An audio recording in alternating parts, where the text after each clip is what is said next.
This episode of Primitive Culture is brought to you by Audible.com, offering more than 180,000 titles for smartphone, tablet, and desktop. To get a free audiobook of your choice and help Trek FM at the same time, visit audibletrial.com/trekfm.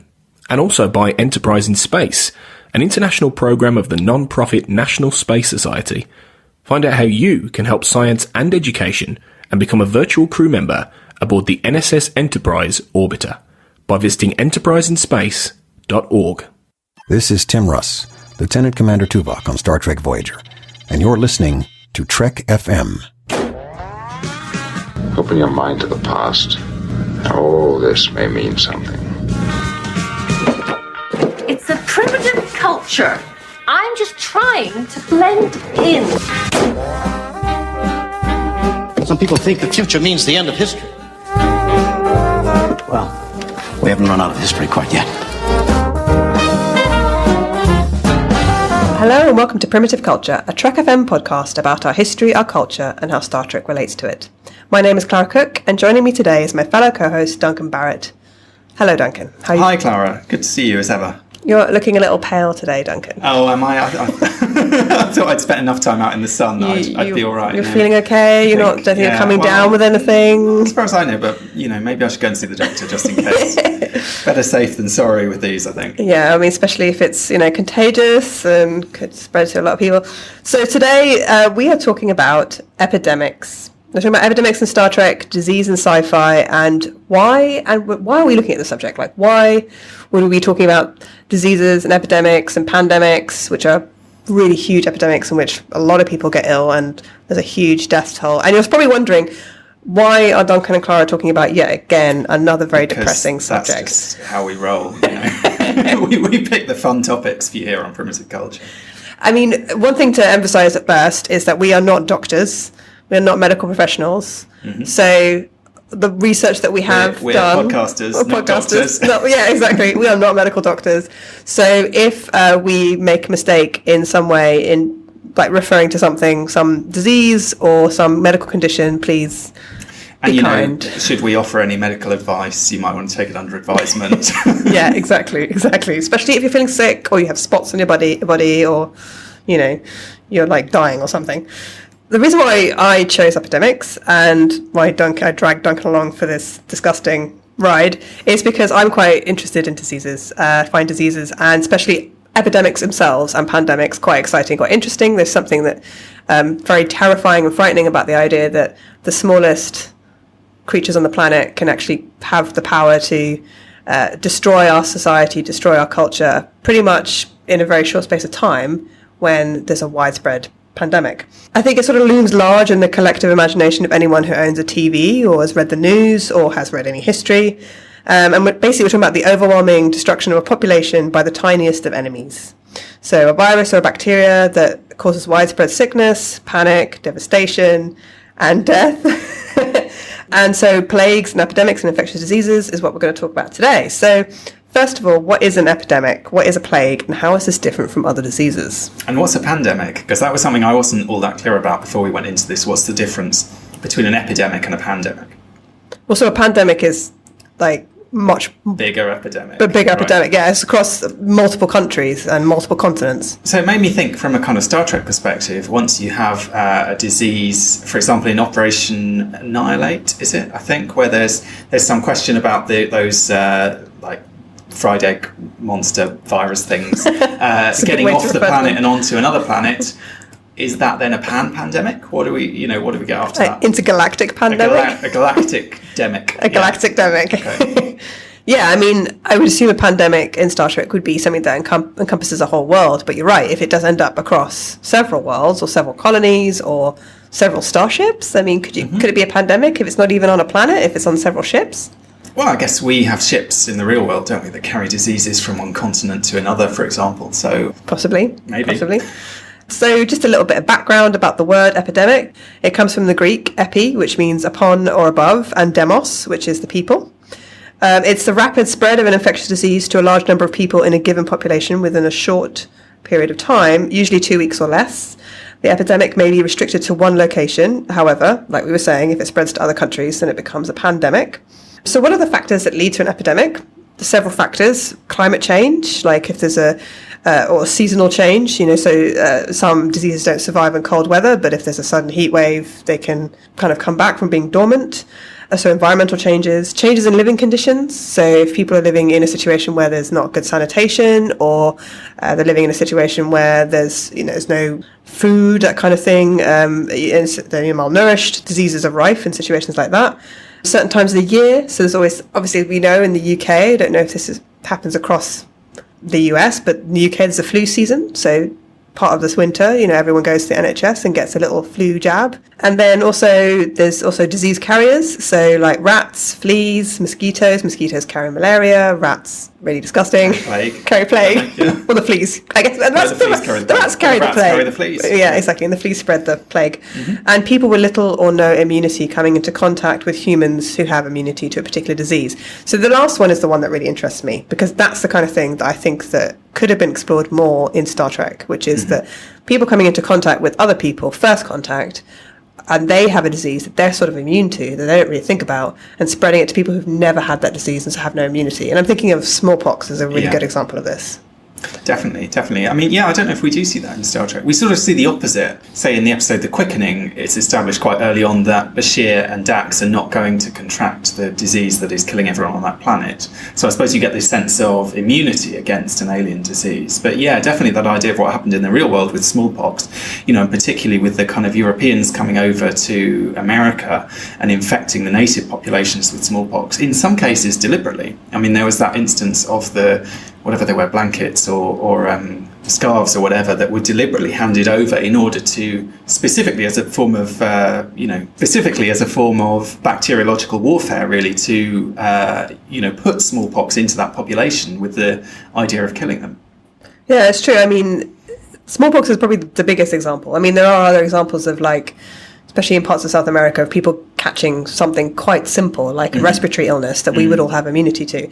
But smallpox, you're right, is the big one. And, well, we can go on to talk about smallpox, but just to mention some other diseases as well while we're at it. So, like, probably list this is Clara's catalogue of horrors. A few of the epidemics. I mean, if you want to have nightmares at night, I would recommend Googling smallpox. I made the mistake while researching for this podcast. Yeah, I did that one today. Yeah, at lunchtime. It's pretty horrific. And because we've heard the names of these diseases a lot in history or in the news, I don't think we quite understand, as people who perhaps haven't suffered from epidemics or pandemics, not one in, I would say, recent living memory, we probably have this idea of what we think they're like. And actually, when you start reading about them and you read about the actual symptoms, they are far more nightmarish and horrific than you can imagine. So some of the epidemics in history that have captured public imagination are the Black Death, of course, Black Death, which pretty much killed 30% of Western Europe's population. Smallpox, which ravaged America after the Europeans arrived, killing entire tribes in New England and decimating the Aztec and Inca civilizations. Cholera, which actually was quite a problem in London for many years until recent history, until got clean sanitation. Influenza, which still is an issue. People still die from flu. I mean, about 250,000 to 500,000 people die from flu each year. Typhus, polio, swine flu, bird flu, SARS. The recent one is Ebola. Ebola is a really terrifying disease. You can tell I'm enjoying this. It just gets better and better, What's next? I don't know why. I'm just one of those awful people that sort of enjoys this kind of horrible history. Do you know, the funny thing is, I mean, you were saying we don't live with epidemics, and I suppose that is true. We haven't lived through in our lifetime anything on the scale of, say, the Spanish flu outbreak of 1918-19, when, I don't know, a third of the population of the world, I think, were infected with that, and many, many millions of people died. On the other hand, we have lived through these kind of temporary panics. So you mentioned bird flu, swine flu, etc. I mean, I remember I was actually in Mexico when the swine flu epidemic, or when the swine flu phenomenon hit, and everyone back home in London was sending us these panic messages saying, you're in Mexico, there's swine flu, what are you doing? You're going to die. No one in Mexico was the least bit concerned, basically. But what happened was all the tourists, we were there for 2 weeks, and all the tourists who were meant to come out for the second week didn't arrive because they'd all been told not to travel to Mexico. So suddenly all the hotels in Mexico were desperate for customers, and my partner and I basically, could just walk down the street and stay in a 5-star hotel for like peanuts, basically, because they were desperate for custom.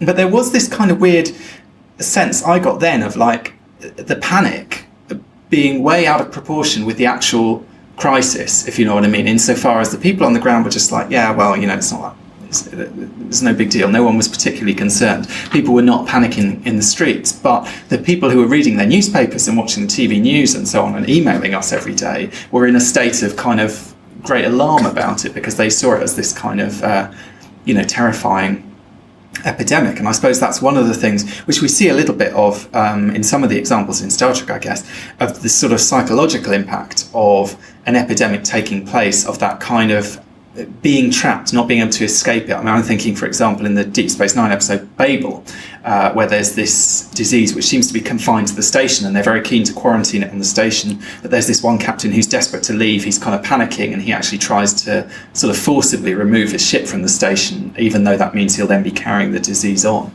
So I suppose that's one element of, I suppose you were sort of asking, what is it about these diseases that fascinates us? There's also this question of what is it about these diseases that terrifies us?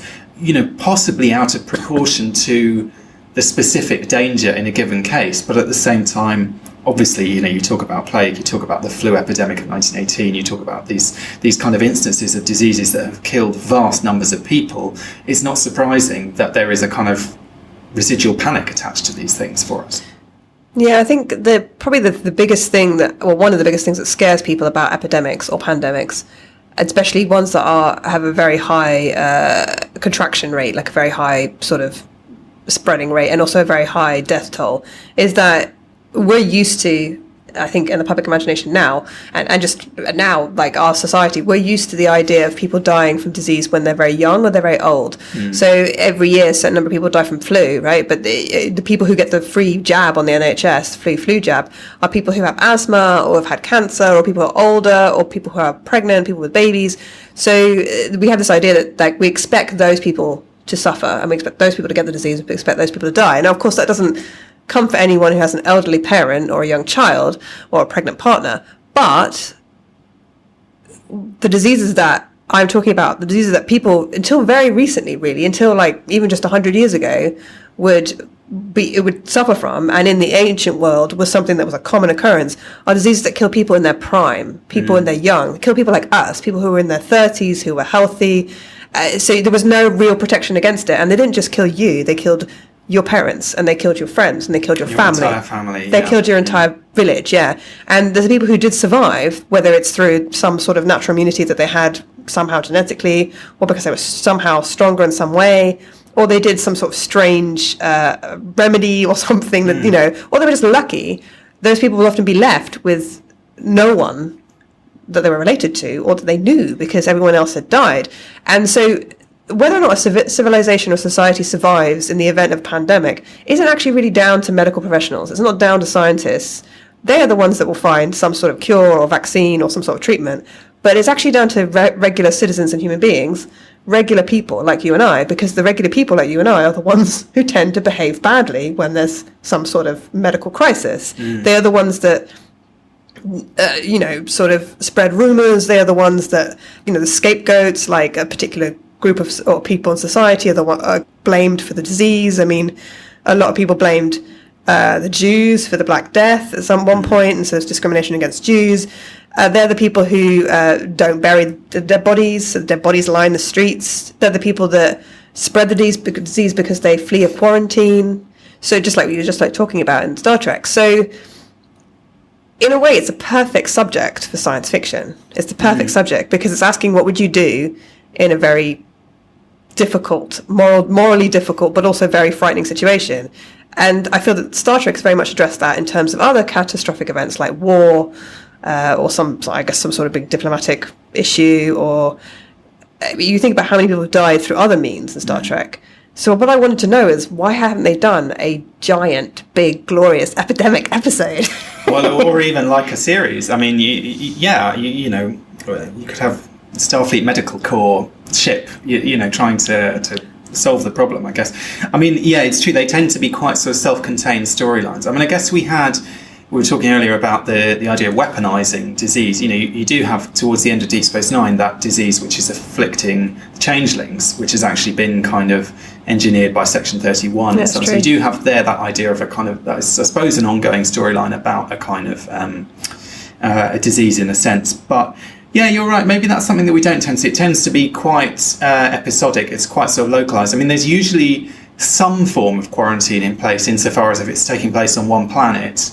Yes, we want to save the inhabitants of that planet, but ultimately, if it all goes wrong, they're all going to die. But we're kind of trying to... The spread that we're trying to prevent usually is the disease getting off the kind of more primitive planet and onto the Federation starship. And of course, they have all the technology in place. They have biofilters in the transporter. They have an Enterprise, their decontamination gel, which obviously is absolutely critical to the functioning of that ship. And, totally necessary to have all those scenes where we see them rubbing each other down with gel. But at the same time, over and over again, what happens is quarantine is broken. And that's one of the things that I suppose is quite interesting is, we were talking about the kind of people like you and me who might panic and might do something stupid and break quarantine. But actually in Star Trek, often it's the professionals who do it. It's the doctors. I mean, in Unnatural Selection, it's Dr. Pulaski who risks breaking quarantine against advice that she's getting from everyone and ends up infecting herself with the rapid aging phenomenon. In Macrocosm, it's actually the Doctor who insists on, he beams himself back up and takes the virus with him or something. Yeah. Anyway, there's this kind of ongoing disagreement between him and Chakotay, and he's saying from a kind of humanitarian perspective, let's beam people up, we want to help people, we want to kind of, do our sort of frontier medicine and get our hands, get stuck in and kind of start healing people. And Chakotay's the one saying, actually, we have rules, you have to do this, you have to follow the quarantine procedure, etc. And in the end, of course, they do bring the macrovirus up onto the ship and it infects everyone. And, only fortunately, because Janeway happened to be somewhere else at the time, is she able to come in later and kind of save the day. Which I guess also sort of ties into that idea, you were saying, why is there one or two people who aren't affected, whether that's to do with something to do with their own biochemistry or their own genetics, or, in that instance, it's because she was away on some away mission or whatever. One of the things that struck me, one of the things I watched as part of the sort of research for this, was a film which is actually referenced in Star Trek. It's referenced in the Enterprise episode Observer Effect, which is the Andromeda Strain. And the Andromeda Strain was a film from 1971, I think, about an alien disease that comes to Earth, basically. It's based on a novel by Michael Crichton, who wrote Jurassic Park. I'd very much recommend both the novel and the film. They're both very good in their various ways. But one of the things that's very eerie and creepy about that film is that this disease basically infects this sort of small American town. Everyone dies apart from one very old and slightly crazy man and a crying baby. And so the mystery is, it's in some ways, it's kind of almost worse than if they were all just dead and it just killed everyone. But it's the fact that there's this screaming baby that won't stop screaming, and there's this kind of deranged man wandering around, and no one can kind of get any sense out of him or work out what is, why have they been spared? What is it about them? And a lot of the book and a lot of the film as well is about these various scientists sort of trying to work out what is it that these two seemingly quite random characters have in common that has enabled them to survive this disease, because otherwise this is a disease that it kills within minutes. It can kind of wipe out the population of the Earth, and they're desperately trying to work out, sort of do the science on it and work out what is it about these two very different human beings that has enabled them to survive. I actually remember watching that film I think I was a child, maybe, or maybe slightly older than a child, probably not appropriate for children. But I don't remember it really frightening me, especially the first few scenes where they go into the town and there's It's all these, awful, yeah. everybody's just dead, yeah. And they use split screen as well. It's quite sort of innovative in the way that they use kind of split screen framing. And the way it works is, so you see one half of the screen, you see the characters that you're following kind of wandering around the town. And then it just flashes up these kind of still images of what they're seeing. And they're just all these corpses, basically. And it's, it's very effective the way the film manages it to really just convey that kind of horror and that kind of visceral horror of what it's like to be surrounded by dead bodies, to be in this town where literally everyone has just died suddenly, and and it's not just adults, it's children, it's pets, it's, everyone is dead. And the other thing that's quite freaky about it is that they do some kind of limited experiments on them, and they find that basically their blood has solidified. And so there's one scene where they cut a guy's sort of wrist open, and this dried blood I remember falls out. And I watched that film as a kid as well. I watched it, sitting up in bed late at night. It was on BBC Two at like 11 o'clock at night or something. And for years afterwards, I had this nightmare about my the peeling the flesh off my hand and it all being crumbled inside. And the weird thing is, it's not until I watched that film again last week that I realised that's where it came from. But it obviously lodged deeply in my psyche, which I guess goes again to show how frightening these things are. And I think that film is very good, and the Enterprise episode Observer Effect actually is very good in some of the same ways, because it does sort of borrow from that film in a way, at getting a sense of how fast and how scary the development of an epidemic like this can be, which I suppose is something that maybe Star Trek doesn't always manage to kind of hit, that kind of real panic, that kind of intense panic. But actually, I think that episode of Enterprise really, you get it. The disease progresses alarmingly quickly, and everyone is really racing against the clock to work out what to do. And the other thing that's quite interesting about that episode is it's not, with the quickening, you kind of have Bashir, who goes in quite confident, and he seems like he knows what he's doing. He's got a kind of methodology. He's got a plan. Ultimately, of course, it doesn't work, which is kind of tragic and heartbreaking. But you feel like he sort of knows what he needs to do. I think in the Enterprise episode, it feels much more like they're really up against something and they really don't know what to make of it. Yeah, I mean, I actually didn't think Star Trek did disease particularly well until I watched that episode. And I think part of it is down to the fact that Dr. Phlox doesn't actually know what to do. And he's sort of acting like he doesn't know what to do. And that's one of the reasons I like his character, actually, throughout the entire run of Enterprise, is because I sort of feel like he's at the... It's like frontier medicine, he's at the forefront of like the discovery of diseases and cures and all sorts of stuff. And he's very easy to...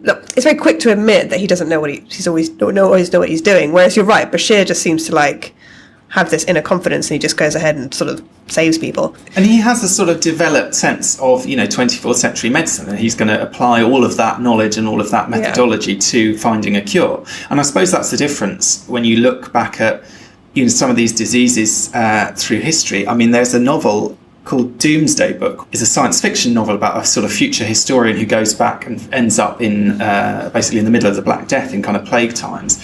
And a lot of the kind of drama of that story really is her awareness of how germs work, of things like quarantine, but also just things like basic sort of hygiene and so on, and trying to convey that to the people at the time. And they don't really understand it because they don't really understand what's causing a given disease. It might be a punishment from God, it might be whatever. But we have that even more recently. I mean, I was quite struck doing the research for this episode, looking into, say, the early days of the discovery of HIV and AIDS, that, when all you get initially is sort of mysterious, anomalous things happening in that situation. People dying from things that you wouldn't expect them to die from in larger numbers. And there's this kind of sense of what is it that all these people have in common? What is going on here? And it actually takes a while to get to the point where you even know what the thing is that you're trying to defeat, if you know what I mean. It's not just that the disease is like, you put it in a microscope and you're like, okay, right, that's it, it's there, which is, to be honest, most of the time how it kind of presents in Star Trek. It's quite straightforward. But, there's even that level of mystery of we don't really understand why these things are happening. We don't understand what is going on. And with a lot of these kind of epidemics, historically, up until fairly recently, that was the case. Is malaria caused by a mosquito, or is it caused by this foul air that lives around the swamps? All these diseases, there's a sort of hindrance to scientific success in curing them. It is kind of ignorance and the assumptions that people make and the interpretations that people put on these diseases that in some cases can hold development back. Yeah, and a lot of it is because for many centuries, people didn't know how to differentiate diseases from each other. So they knew the symptoms of different illnesses, but they didn't understand that illnesses were very different in nature. So they wouldn't necessarily understand the difference between smallpox and the sweating sickness. I mean, the actual plague epidemic that sort of started the downfall of ancient Rome.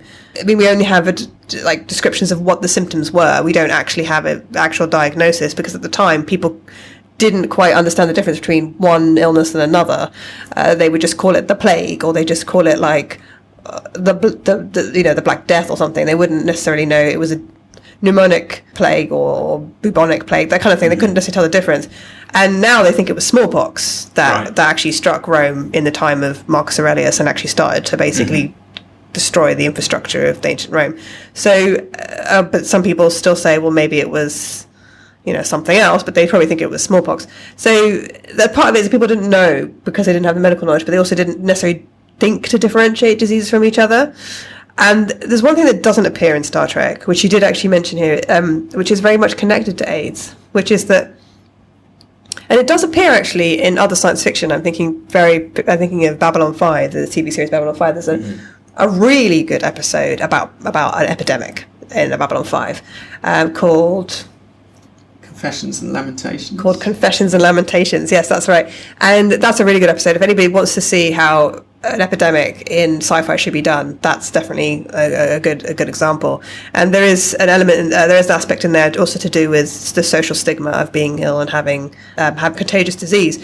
One of the things that is interesting is that, yeah, it's true, a lot of people didn't actually understand what AIDS was right at the beginning, but also there was a lot of, I would say, shame and discrimination attached to the illness. And I would say even the authorities were reluctant to get involved. And I think also it wasn't necessarily high up on the political agenda until many, many people had died because of the fact that it affected the homosexual community. And because people didn't really understand, it's possibly an STD. I'm not sure they knew it was an STD right at the beginning, but, and it ties into all those ideas that you see with other epidemics of, this is God's judgment on people, and this is, these people are almost deserving of this illness. And all those kind of attitudes.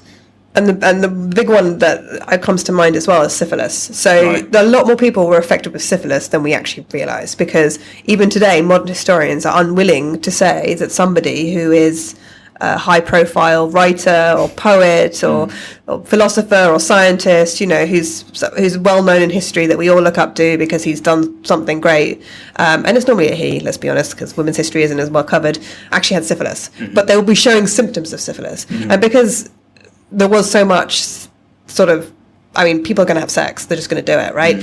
Regardless of the morals of the time, regardless if there's contraceptive available, they're going to do it anyway. And syphilis was widespread. I mean, you could call it an epidemic. It's not an epidemic that affects people within 2 to 3 weeks, but it is something that affected huge swathes of people. And because of the stigma of it, because it's an STD, even now it's being covered up, and people, it's quite, Byron probably had syphilis. Lord Byron. Certainly. Yeah, exactly. But you don't really hear people talking about, it's not something that people talk about a lot when they're talking about famous authors or writers. Say tuberculosis has a kind of romantic, exactly. Sort of romantic, consumptive poet. But where is that? It's kind of, where's that in Star Trek? That's the thing. What I've found in Star Trek, which is really good, is that, and I'm thinking this is a good thing, it's more of a utopian idea, which is that when an illness does come along, there doesn't seem to be judgment attached to it when treating it. Phlox wants to find out, but she wants to find out. That's true. With the Panar syndrome, where they do that, slightly kind of heavy-handed sort of HIV/AIDS storyline. But you see that the idea of the stigma attached to that particular disease, because very much it's associated with something which is is almost like a kind of sexual act, with this kind of mind intimate act, exactly. And we see that they are very kind of backward in their sort of way of dealing with it as a result. I mean, I know what you mean. I think that Babylon 5 episode is great. I don't feel particularly down on Star Trek for the way that it's dealt with this, to be honest. I mean, I personally, I think like an episode like The Quickening is a fantastic episode. I do think Observer Effect is great. I mean, maybe some of these other episodes, the Naked Now and The Naked Time, there's interesting stuff in there. I mean, actually, one thing they do have going for them, I think, particularly in Naked Time, is that sense of the uncanny and that sense of the kind of freakiness of it, which again kind of reminds me very much of the Andromeda Strain and that kind of phenomena of, walking into this place where, because again in that film there's that sense, and the book and the film were written only a couple of years after the Star Trek episode debuted, so I don't know whether Michael Crichton would have seen it, but definitely there's that kind of, there's all this talk about the person who's, in both the Star Trek episodes, the person who has frozen in the shower, and people doing kind of weird things because they're sort of out of their minds. And in the Andromeda Strain there's the same phenomenon of there's the people who just drop down dead, but then there's the people who, I can't remember the biochemistry behind it, but it takes longer and it kind of affects their minds, so they end up either killing themselves or kind of just doing quite crazy things basically before they die, which means that, so as well as the kind of shock of this tableau of dead bodies all over this town, decent number of them are dressed strangely or doing weird things, or, you know, just like you see in the kind of Naked Now and the Naked Time, those kind of, that slightly freaky element of it. And I suppose it's interesting when you talk about stigma. I mean, there is an element of, in those Star Trek episodes, you know, you see there's, in the Next Gen episode, for example, they walk into the quarters on the ship where clearly a kind of orgy's been taking place or something. Do you know what I mean? There is almost a kind of association of, and obviously we have, you know, Tasha and Data have their kind of hookup when they're under the influence.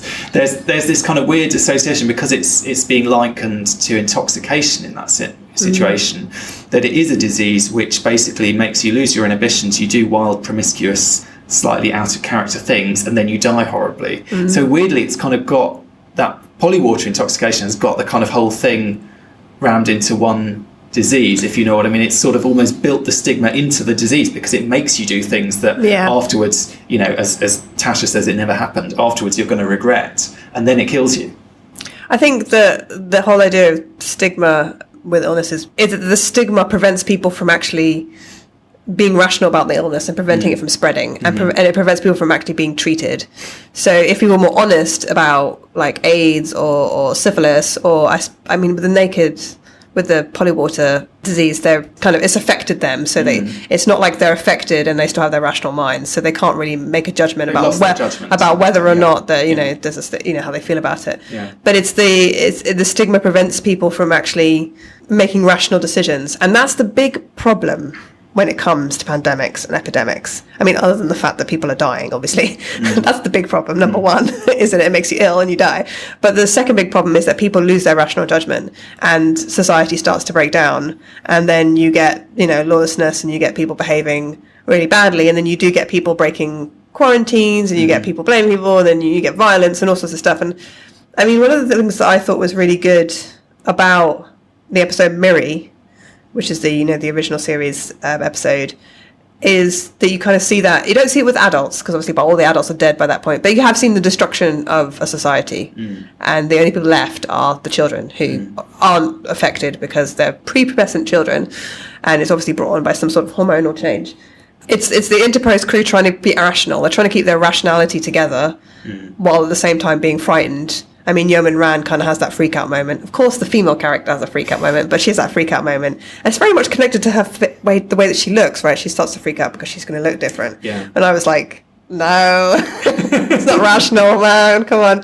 So they're trying to keep their rationality together, but also the children themselves. I mean, they are only children, so it's not like they can be rational like adults, but the children themselves also aren't making wise decisions because of fear and anxiety, and because they've been left to their own devices, and they've lived through this horrible epidemic. And that's kind of I thought that was a decent example of what a widespread epidemic can do to a world or a city or a community. Absolutely, and I guess that is something that comes across in some ways in the Star Trek episodes that we're talking about, is this idea of the kind of social impact of an epidemic. I mean, you know, for example, an obvious example would be the Vidians. You know, and you know, we get this sense the Vidians 200 years ago, or whenever it, you know, before the phage came along, you know, they were artists and you know, humanitarians and all these wonderful things. And then this disease has kind of completely torn down the kind of moral fabric of their society, in a sense, to the extent that when we first meet them, you know, they're stealing organs off people, they're willing to do things that they would never have been willing to do before. And this is something that happens, you know, with real world diseases. For example, with the plague, there was a degree of the kind of social order breaking down, which you can see, you know, part of the evidence for that is the way that people were buried, you know, kind of burial traditions being understandably altered, but also there was a lot of commentary at the time about the way that it had an impact on class relations and so on. And some of these social changes are not necessarily bad, but, you know, a lot of people felt that because so many people were dying, labour became more valuable, and therefore kind of labourers and kind of manual workers could actually demand more money for what they were doing. They had more money, they were buying better clothes, and there was this kind of real reaction from the kind of aristocracy saying that, you know, because of this plague basically, you know, killing so many people, the ones who are surviving are living the life of Riley, and, you know, they're getting above their station, and you can't tell who's rich and who's poor anymore because, you know, these kind of poor people have got so much money that they're poor, kind of socially poor, you know, in fact they're kind of cash rich, and they're spending it all on, you know, fancy tights or whatever, and, and confusing everyone. And there's quite an interesting passage by the poet John Gower about this kind of crisis in society, as he calls it, or as he sees it. But it's something that also comes up in the Enterprise episode Dear Doctor, where again it has a kind of interesting inflection, because there's what's initially presented as this kind of plague, as this kind of disease that's ravaging this society. But then the kind of nub of that episode is when Dr. Phlox realises that in fact this is a kind of natural evolutionary process. And he's very unwilling to stand in the way of it, because as he sees it, it's giving an opportunity to this other kind of species who are going to sort of step forward into the light, in a sense, once this first lot have died away. And, he talks about the Neanderthals and the other kind of proto-human species on Earth, and the fact that for Homo sapiens to kind of develop, these other ones had to fall by the wayside, and that's what he thinks is going on. It's a very strange episode. I mean, I think that's another an episode that's quite interesting in terms of the way that it deals with these issues, and certainly the visual presentation of the hospital and so on for Star Trek is quite close to our own time. It feels quite real. It's kind of interesting that they don't do it in a very sort of futuristic sci-fi way. They do it in quite a kind of real world way. But it also has this very strange spin on the kind of, I guess classically with Star Trek, with a lot of these stories, you get this kind of Prime Directive versus humanitarian issue. I mean, even in the episode Symbiosis, for example, which, although it turns out to be about a kind of drug addiction, for most of the episode it seems like it's about a plague. This is kind of within the kind of frame of these kind of areas, and there you very much got Dr. Crusher saying we've got to help people, and Captain Picard saying, well, we've got to stand back and follow the rules and so on. Dear Doctor is a very strange one, I think, because it really puts a real emphasis on this idea that Phlox is this alien doctor. He's not Dr. McCoy. He's not any of the doctors we've seen before. He's coming at it from a different perspective. He's as he says in one of the other Enterprise episodes, Hippocrates wasn't a Denobulan. So there's this kind of emphasis that, like, this is my perspective, this is my culture, these are my values, and my medical values are not necessarily the same as yours. And I don't know, I mean, I think that's a very controversial episode, whether they do the right thing in the end, whether Dr. Phlox's position is really tenable or not. What the kind of moral implications of that are. And obviously, and it's a bit heavy-handed in terms of Archer has that awful speech about, one day someone's going to come up with a directive to tell me what to do. It's the kind of really, the sort of Enterprise and its most kind of cringily prequeling. But at the same time, it's a very dramatic, interesting episode, and there's a lot of interesting ideas in there. It takes the kind of well-trodden epidemic storyline and definitely turns it on its head in a way for Star Trek. Yeah, because in that way it's sort of showing that an epidemic actually might be a good thing. I mean, it's not a good thing for the species of people that are going to end up extinct, but it's a good thing for perhaps maybe other, like you said, other species on the planet. Yeah. In a similar way that an epidemic is, or a contagious disease or pathogen is seen as a good thing in the Mark of Gideon. Yeah, absolutely. Which is probably one of the most unintentionally hilarious episodes of the original series that I've watched in a long time. I mean, I couldn't remember watching this the first time I watched it. I think I probably did, but I mean, yeah, this time I was laughing. When all the faces pop up suddenly. I think it's partly the way it's edited, that scene. It's just like because it's so jarring, but not in. And also the not in a particularly freaky way. The costumes they're wearing, they all look like they're like in like some sort of like they're dressed in windsocks or something. I don't know. It's just very funny. But I mean, it is a. There's actually a really good review of it written by Dayton Ward, I think, online on Tor.com if anyone wants a good laugh, and he basically rips the episode apart. Right. It is very funny. But yeah, that's an example of a race of people who are so crowded that they're literally like nose to nose in rooms and across the planet, and they want an illness that will, I guess, kill people off in a sort of natural selection kind of way.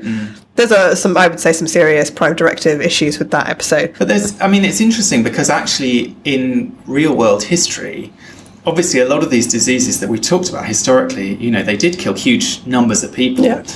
And obviously on a kind of individual human level, that's tragic, and we're lucky not to live through it. But at the same time, there are, it's a good thing. Well, but people who study these diseases and the history of those times and so on, there are instances where people will say, actually, there was a real population crisis going on.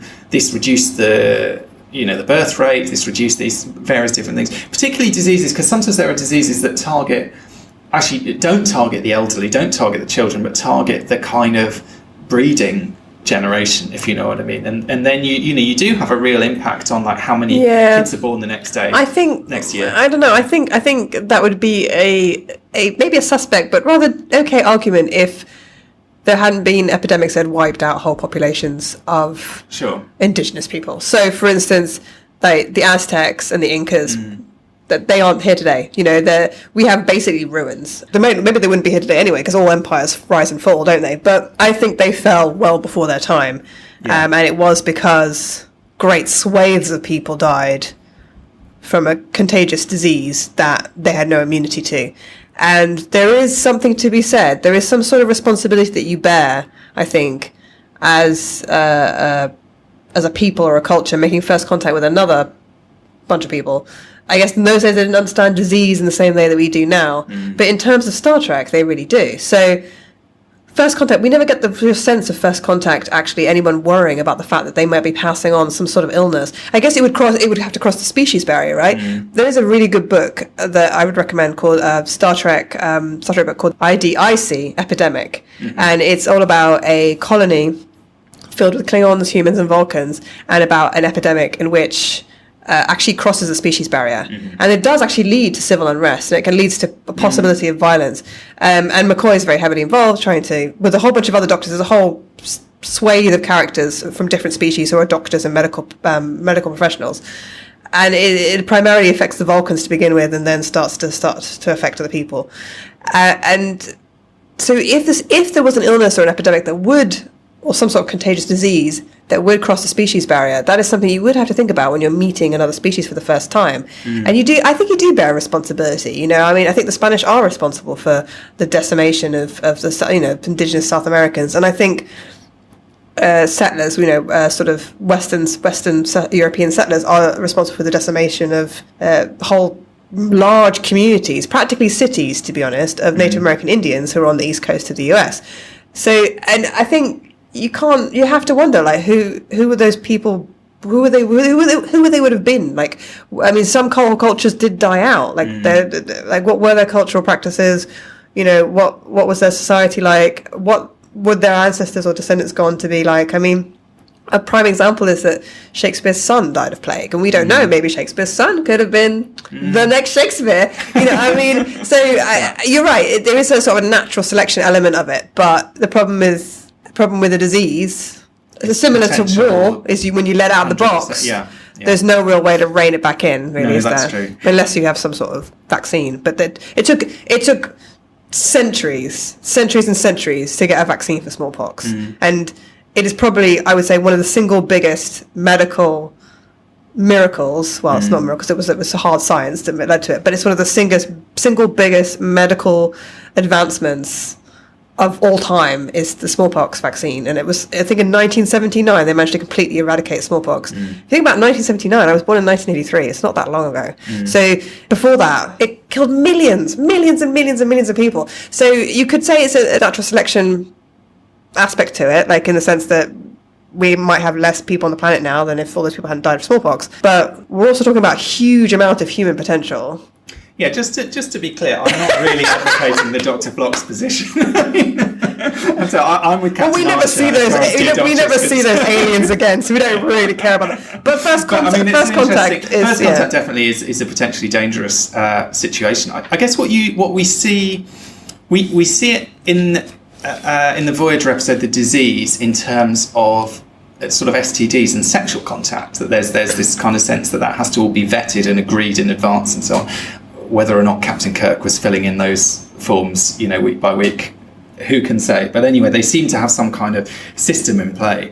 I was just thinking, when you were talking about the Aztec ruins and so on, actually the other episode that it called to mind for me, which again, like the disease, is probably not a classic of the Star Trek canon, but it's the Enterprise episode Extinction, which is interesting because it is about this disease. It's about this disease that, weirdly, at the end of the episode, what we have is Archer chooses to preserve the disease because the disease in itself is the kind of, it's like the thing from the Inner Light. It's the way that this society has managed to save something of itself is in this disease, bizarrely. But at the same time, there is also this sense of this civilization that's crumbled and fallen into ruin.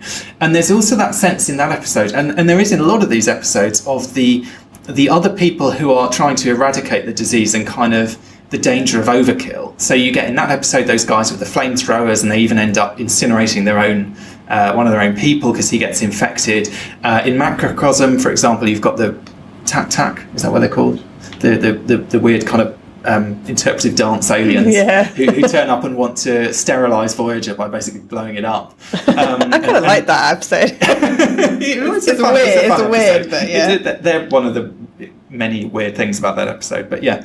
But, you know, so there's this idea, I suppose, in terms of the kind of narrative beats of a lot of these episodes, they kind of follow the same sort of structure. You know, everyone starts getting ill. There's this kind of almost sort of ticking clock of, is there going to be anyone left? Then there's also this danger of someone else coming in, and potentially you get to a point where actually once you work out the cure to the disease, the danger is not so much the disease itself, but then there has to be a secondary danger. So say in The Naked Now, the ship's going to blow up, or, you know, say in Macrocosm, there's these aliens that come and blow the ship up, or, you know, so there's almost like you have to fight a war on two fronts to keep it interesting, rather than it just being a sort of medical story. It's something that sort of seems to come up again and again. One of the things I think that's interesting that you mentioned the inner light, and actually that's not the example of a disease, but actually it is the example of the complete destruction of a species or a society, and that is something that it does appear in Extinction. I think Extinction is a pretty poor episode, but we could probably agree. It does have there is a certain amount of pathos in the episode because of the fact that it is a completely dead society, and that's something again that you have in the Babylon 5 episode, Confessions and Lamentations. There is no happy ending. Basically, in the Babylon 5 episode, the species of alien that are all suffering from the epidemic, it's the destruction of their race. There's no way to save them. They're all going to die out. And that's something that you don't find very often in Star Trek. And I think in the Observer Effect, they were quite clever, because you know that Trip and Hoshi are not going to die. You know that because they're main characters. But you sort of feel like they might, because especially at one point, Phlox, it's not Phlox, it's one of the observers actually says, you know, have you ever had any serious illnesses? And you can really get the feeling that they haven't, actually, that medical care is so brilliant in the future that people aren't really ever very sick. So something like this is actually really terrifying. And then when they actually are in sick bay and they're declining very quickly, I thought it was a very realistic portrayal of how a very serious infectious disease can work, that you can show mild symptoms to begin with, and then you can decline very quickly to the point where you like really are very, very ill. And it you know, there wasn't any sort of strange gimmicky aspect to it. Like there was no flying jelly pancakes. They weren't turning purple. They weren't like, I don't know, like dancing and screaming with their clothes in the shower or on in the shower or whatever. They were actually just looked really ill, and they were suffering from respiratory distress, right? Which is kind of what happens when people have some sort of terrible disease. And so I knew they were going to die, but it still was upsetting. And well, I that's think it's kind very of well. what I was. That episode is, it's very well directed. It's very well, like the acting is all very. I think it's a very well made episode. Observer Effect. So, and partly to be honest, it's probably partly the makeup is quite convincing. They look really, really sick, and they play it really sick. They don't play it like, hey, this is all a bit of a romp, we're in Star Trek, it's kind of, we'll be back next week. They kind of play it seriously. They sort of play it straight down the line, I suppose, is the thing. And, I mean, these are quite bleak storylines, potentially. I mean, The Quickening, again, is a very, really, like, downbeat, bleak Deep Space Nine, sort of classic Deep Space Nine episode, in a way. And I suppose those... Deep Space Nine, in a way, fitted that kind of storyline quite well, of being able to tell a story where there's this expectation, and it's almost kind of a sort of meta-commentary in a way, because there's this sort of expectation. Bashir goes in, I'm the heroic Star Trek character, I'm going to go and cure this plague, and he even says, he says, there was some other similar disease, and they found the solution in an hour, don't worry, I'll sort it out in a week. He's got all this kind of arrogance, all this kind of hubris. And we believe it because we've seen Star Trek. We know that that's what's meant to happen. Dr. McCoy or Dr. Crusher, whoever it is, will come in and, about the sort of 42-minute mark, they'll find the cure and everything will be fine. And then, of course, in that instance, he doesn't. I mean, he does end up with the vaccine, so he's able to protect the children. But, by the end of that episode, he's back on the station. He's still up all night working on it because he can't really accept that he's failed, basically. He just hasn't been able to defeat this disease. And I think that's one of the things that's quite shocking about these storylines. And actually that book that I mentioned, Doomsday Book, I'm going to spoil it for you, Clara, so you might put your hands over your ears okay, don't worry, if you don't want to know what happens at the end. And anyone who might be interested in reading it, because it is an interesting book, but so, turn away now for a minute if you don't want to hear what happens at the end. One of the things that is really shocking and heartbreaking about that book, and actually took me by surprise when I read it, is everyone dies. And it's even relentless. The main character? Not apart from the main character. The woman from the future survives, but literally everyone she meets in this plague-torn England dies. And it's really shocking because you're used to the family, the children, the priest, everyone that you think in terms of your expectations of narrative. Okay, this person is going to. A few people will survive. Someone will survive, and you think, well, the priest's been helping her. Maybe he'll die heroically, kind of in some way saving the child or something. But ultimately, everyone dies, and it's just that kind of horrific bleakness of it that she is left with. And she survives because she's been inoculated in the future against these things or whatever. But despite all this effort that she puts into trying to help these people, to trying to teach them about how to protect themselves, despite winning over their superstitions and kind of all this kind of stuff, it doesn't work. There's nothing she can do. And I suppose that's one of the things with a lot of these stories, is this sense that these diseases are implacable. They're very powerful, they're very fast, they're very dangerous, and there's not necessarily, there's a limit to how much power we have to do anything about them. So how does that fit in with the utopian Star Trek ideal? So that's the problem, really, isn't it?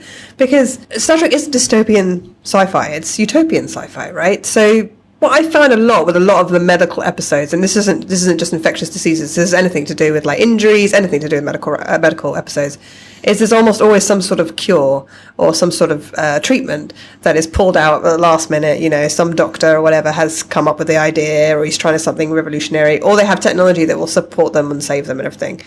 So in a way, sometimes I get frustrated like that with stuff like that. Like someone breaks their arm and then they're there in sick bay, still in their uniform, they don't look in pain, it's just like a little scanner's run over them and they're done. But then it is utopian, isn't it? So we're not supposed to suffer from illness often. We're not supposed to. There isn't supposed to be widespread death. There isn't really supposed to be greed or hunger or poverty. And so actually maybe epidemics don't do well in Star Trek. Maybe they aren't maybe Star Trek isn't the right medium to carry this kind of storyline. Well, they tend to happen to someone else. I suppose that's the thing. They happen to an alien species. So there's a degree of there's sort of compassion for them, but at the same time, they're not usually happening. Sometimes they are happening to our people, but at the same time, generally the emphasis is on these kind of these slightly more primitive people who are suffering from them, if you know what I mean. And you get that very much in that sense, with Bashir as this kind of frontier medic.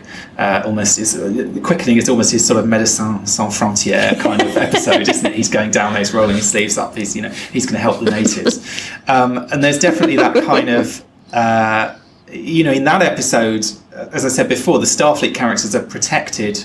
As they are in that novel that I mentioned, the woman from the future is protected by her kind of futuristic medical science and so on. And I suppose that's the thing, is that we see, when we see a kind of a real epidemic story where there's a whole society, a whole kind of, something on that scale, maybe often we see that kind of protection. Then we have the storylines where something comes up onto the ship and the ship is the society that's potentially, everyone might die. Or the station, if it's Deep Space Nine, maybe everyone on the station might die. But at the same time, I don't know whether you lose something there of the kind of social, political, you were talking about the stigma, which is something that comes up again and again in some of these epidemics in real life.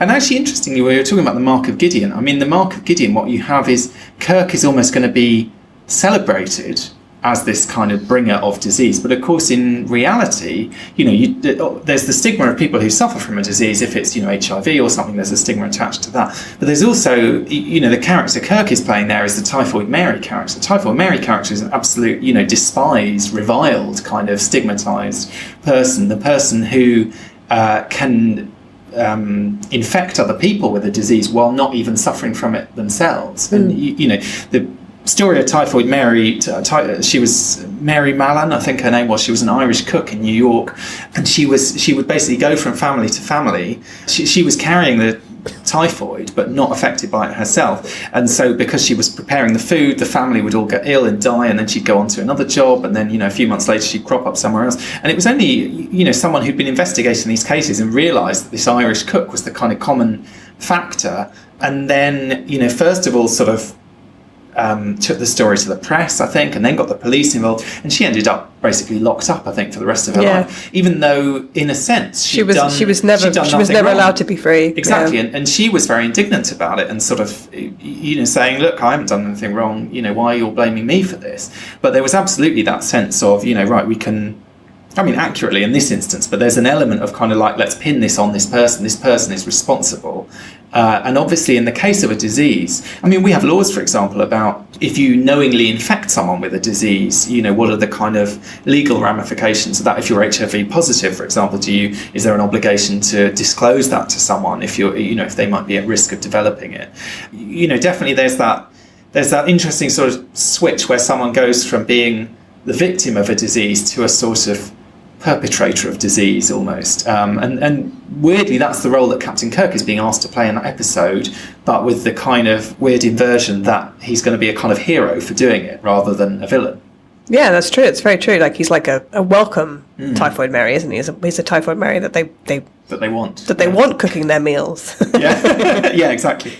I think there is still potential for there to be a better epidemic story in Star Trek. But I think the problem is that as long as you have a series trying to show utopian values and portray a better world, you want to imagine that such things as widespread infectious diseases that kill indiscriminately and cause widespread panic and destruction aren't going to be part of that future. But there are other things that are destructive that are part of Star Trek, like war, for instance. So they seem to have solved a whole lot of problems, but they haven't seemed to solve war, or terrorism, or religious persecution, or just downright immorality. So I think there is still potential for it, and perhaps maybe we will see something like that with Discovery, because Discovery is a slightly darker Star Trek show than all the other ones. But like you said, it is something that probably would deserve a longer storyline and can't be just shown or talked about in one episode. I think in general, Enterprise, Voyager, and perhaps the original series maybe did this slightly better than some of the others. But like, there are some good examples in Deep Space Nine. But I think that there's still potential for more. I mean, would you like to see... It's interesting you say that, though, because obviously, talking about the kind of utopianism, I suppose Next Generation is the most utopian of the Star Trek series, probably. And that's the one that you're sort of, by implications, saying did a bad job on this kind of... on this... Not on everything. Not generally. Not generally, but in this particular it's maybe topic... poorly matched with the idea of an epidemic. But then, I guess the point I'm saying is, why are stories about epidemics important? Like, why do we need stories about epidemics? And I think we do need stories about epidemics. I think because of the fact so many epidemics and plagues in history have been worse because of the actions and the reactions of the human beings suffering from them, or the human beings surrounded by them. You really want a good leader in a situation like that. And Marcus Aurelius kept the bodies out of the streets by making it, by passing laws about how you buried people, by allowing people to leave work to attend funerals, all sorts of stuff like that. The Black Death, the leaders weren't good enough, so the laws weren't good enough. So there was like real widespread human rights abuses and a whole load of weird, freaky stuff that went down. So I think stories about epidemics and plagues and pandemics are important, and I think that if we are to venture out into space and we are going to be in different environments, different climates, under different strains, then the idea that infectious diseases wouldn't play a part of our future is just not realistic. So, but is there a need in Star Trek for such a story? That's the question. Well, I guess, Enterprise would probably have been the show to do more of that in a way, because they are very much at the kind of, if they're making, they should have been the ones making all the mistakes early on, if you know what I mean, for the other series to have retrospectively learned from, in a sense. Like I said earlier, what we remember about Enterprise and disease is this kind of obsession with these decontamination procedures, and the fact that they seem to sort of take all of that quite seriously. So I suppose at least that anxiety was there. even if that's not necessarily why they put those scenes in the episodes. That kind of they were sort of ticking that box in some ways. Of at least they showed some hygiene control. Might be, exactly, hygiene control, and something might be sort of transmissible in that way. Yeah, but I guess we'll have to wait and see whether Discovery decides to go back to this poisoned well at some point in the future. So, to our audience, tell us what you think. Are you frightened of epidemics? Are you frightened of pandemics? Do you think there's a need in Star Trek for such a story, or do you think Star Trek's done it well so far? Do you think we're right? Do you think we're wrong? Are there any episodes that we talked about that particularly, tickled your fancy or made you feel ill, depending on it? So it's been really interesting and a little bit frightening to take a look at epidemics, plagues, and other diseases in Star Trek. But this is not the only subject that's been discussed on the network. So here's a look at what you might have missed elsewhere this week on Trek FM. Previously on Trek.fm, The Edge, a Star Trek Discovery podcast. It's a white uniform, and you're dealing with medical blood, all this other stuff, fluids. Yeah. That thing ain't gonna stay white. So in my head, they're treated that it just doesn't even stick. It just repels off it. Earl Grey. So Picard says he won't transfer anyone off the ship, but as a compromise, get ready for this. As a compromise, he will reassign Worf as Wesley's tutor. I love that. Yes. Put some discipline in that boy. Oh my gosh, that's so funny. It's just like a choice you could, I don't know. I would imagine. Man, I really like this story now. Like it? Yeah. There's more later, but yeah, Worf as Wesley's tutor. Melodic Treks. And, I talked to the producers when I first did the show, and the first thing they had me do was take a combination of the dun da da da da da da da, the Sandy Courage wonderful horn theme, and Jerry's da da da da da da, his theme for the first movie, and make a theme out of those and combine them. So I did it electronically, and they said good enough, and I said, look, this is not my specialty. And they said, never mind, you got it. So 18 years later, that was it. The 602 Club.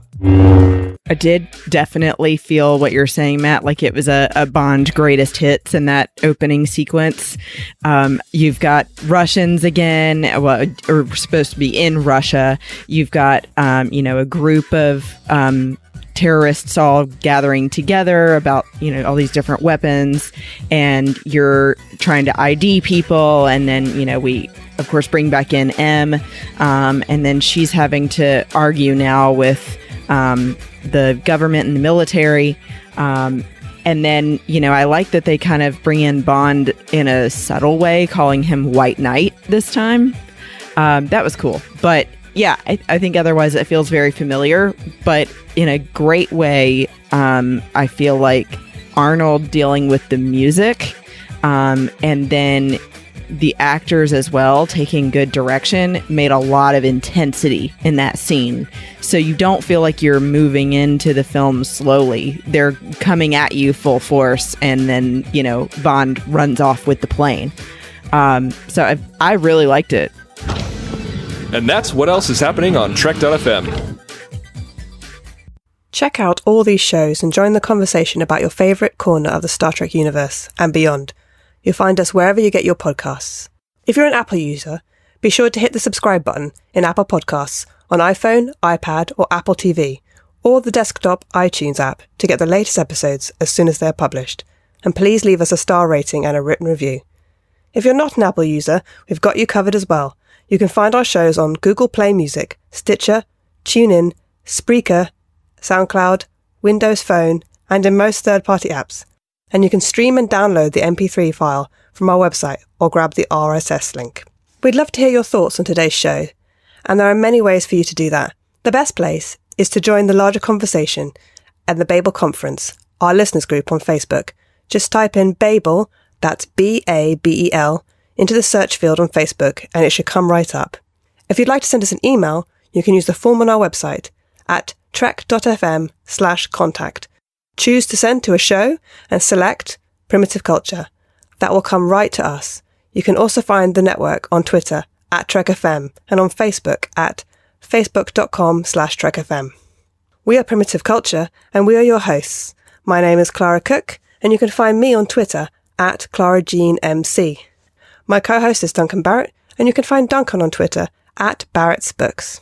If you'd like to help us keep all our shows coming to you each week, you can become a patron of the network on Patreon. Visit patreon.com/trekfm. That's patreon.com/trekfm to get all the details. Perks include early access to episodes, exclusive content, producer credits, and more, available through our special patrons website, Patron Zone. It requires a great deal of money to produce, host, and distribute these shows each month. We really appreciate any support you can give us, and hope you'll join the team. Again, you'll find all the details at patreon.com/trekfm. Now I'd like to express a big thank you to our executive producer, Amy Nelson. You can find Amy Nelson on the Earl Grey podcast on Trek FM. So thank you everyone for listening to this episode of Primitive Culture, a Trek FM podcast about our history, our culture, and how Star Trek relates to it. You're blended, all right.